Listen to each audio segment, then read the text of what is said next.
Okay, maybe you'll be a Splash nephew now? Yeah, I'm something like that. I'm definitely a little young, but I'm Splash something for sure. Might have to bring the drip to the league. Jordan Anthony Poole, born June 19th, 1999. It's been a long time coming, but who to better return the Growth Spurt series than today's feature? I must say that I'm ultra impressed with Jordan Poole's growth as an NBA player. When he first got to the league, I must admit that I wasn't exactly high on his potential. I thought he was a product of the March Madness craze that takes a player who had a great tournament or moment in the tournament and super mushrooms his stock so much that the NBA feels obligated to take him at some point. I honestly did not see what I'm seeing now in this kid, and I'm ecstatic that's now the case. What he's been able to do this season for himself and the Golden State Warriors is simply remarkable and worthy of high praise. In what seems like a lock year for him as the most improved player, he's also stamped himself as a real player going forward with all-star potential written all over him. What I like most about him so far is something you can't pinpoint on a stat sheet, and also something about basketball you can't teach. He's a creative. To me, creative people make the best basketball players because essentially that's all the game is. The defense has already seen all the moves known to man up to this point, so there's only so much our bodies as natural humans can be capable of doing. The way you as an offensive player can counteract that is by being creative. Taking normal moves and shortening them or speeding them up at one point and slowing them down at another. For example, a crossover is a move that's been used since forever and was at its peak in the late 90s, early 2000s. So how do you get a crossover off effectively today? Well, by being creative with how you lead into a crossover, or how deceptive things like body positioning, or small details like your eyes and where they make the defender think you're going. I've seen guys even pretend to do a simple crossover, then right at the last second they use an in and out move and the defense is cooked. His moves always look standard until at some point they're not. I can tell he does something creative off the court. A thinker, a deep one. He's beginning to master that, and it's scary to think what he'll be in year 5 when he finally enters his prime. He went from averaging under 7 points a game his freshman year in college to a 12 points a game sophomore year, becoming a late first round pick, having a non-impressive first or second year, to exploding in 21-22, averaging 18.5 points a game, 4 assists, 3 rebounds, career high 36% from 3, improving each of his 3 seasons, and he led the league in free throw percentage at 92.5%, better than his teammate who's one of the all-time greats in that stat. With the absence of Klay Thompson for all but 32 games this year, Poole has been more than adequate, and it's time the world recognize one of my favorite young talents that I think will lead the league in scoring one day. Here are 3 reasons Jordan Poole had an insane growth spurt. Let's talk about it. It's your boy JC Stunted Growth. Let's get it, man. Take a minute to like, subscribe, and comment on who I should do next.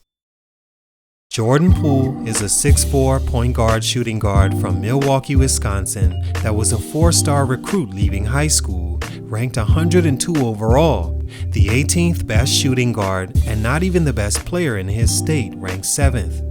Of all the shooting guards in his class, none are better players than him to date. In fact, an argument can be made that of the 101 players ranked higher than him, he's top 3 with SGA and Ayton. He committed to Michigan over Illinois, Marquette, Wisconsin, Memphis, and Auburn, and the uphill journey began. Spurt number 1, having a chance to learn from the best. We have a lot of conversations and a lot of feedback. Like you said, what it means to be consistent every night. For him, he wants it really bad. He wants to be great in this league. The biggest growth spurt for Jordan Poole, in my opinion, is him having the unique opportunity to be tutored by 2 of the best point guard and shooting guards in the game in Steph Curry and Klay Thompson.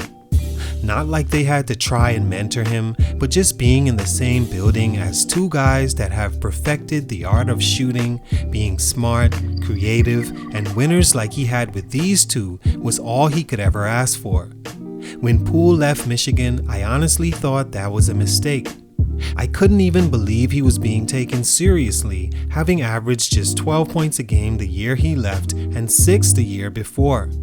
It's not like he shot the ball so well or averaged Trae Young worthy assist totals or did anything that stood out. I just knew he would go undrafted, at most second round, and now here we are.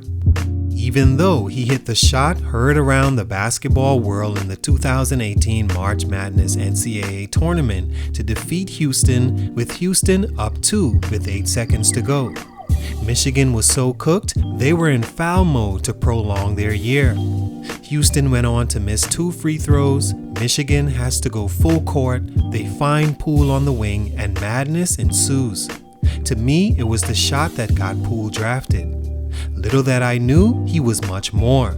Only that potential didn't show until I'll say maybe year 2 in the league, and even more this past season after being the 28th overall pick in the 2019 NBA draft.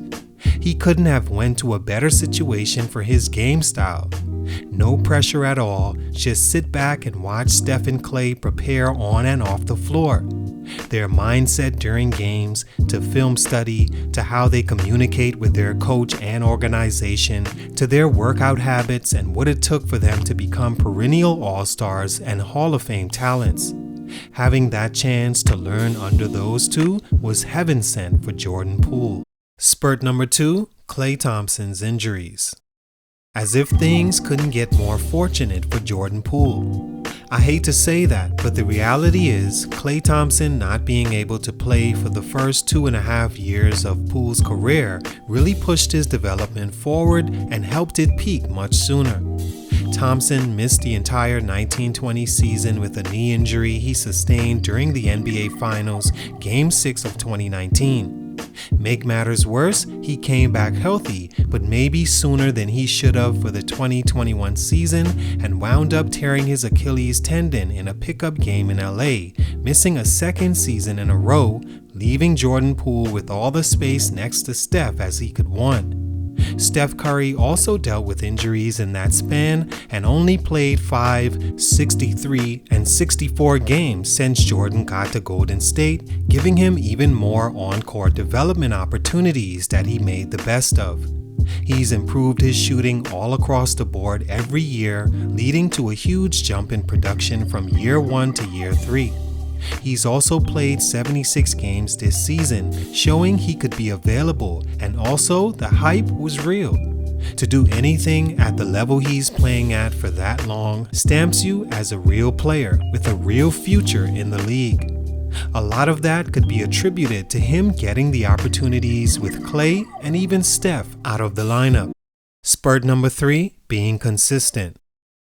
A key for Jordan Poole's improvement over his NBA years. It's one thing to be a flash in the pan, but to play like he has, all while all 3 of the Warriors' big 3 were in and out of the lineup, makes him notch Ja Morant as the most improved player in my opinion. He's played more games, being more consistent than Ja, who played 57 games compared to Poole's 76 this season. Ja improved about 8 points, while Poole 10 a game. He's also helped his team to a 29-9 record by the time Clay came back to the lineup. 17 straight times to end the season, he scored at least 20 points, not to mention he consistently shot the ball well from all levels on the floor, doing a great job being Steph's second splash brother in Clay's absence. He beat out veterans Damian Lee and Otto Porter Jr. for the starting shooting guard position this season and hasn't looked back until the return of Klay Thompson. And even when Steph went down with a sprained foot on March 16th, Poole held fort, averaging 24.8 points a game in the first 8 games of Curry's absence and 25.8 over the team's final 12 games. Whatever was asked of him this season, he did it consistently. All in all, Jordan Poole showed that he has a bright future ahead. He made me a believer with his creative ball handling, finishing, and consistency this year. He's overcome a lot to get here, and I can tell he put in just as much work along the way. Salute to Jordan Poole, much respect. For these reasons, he hit an insane growth spurt. Keep it going, young fella. It's your boy JC Stunted Growth. I'm out.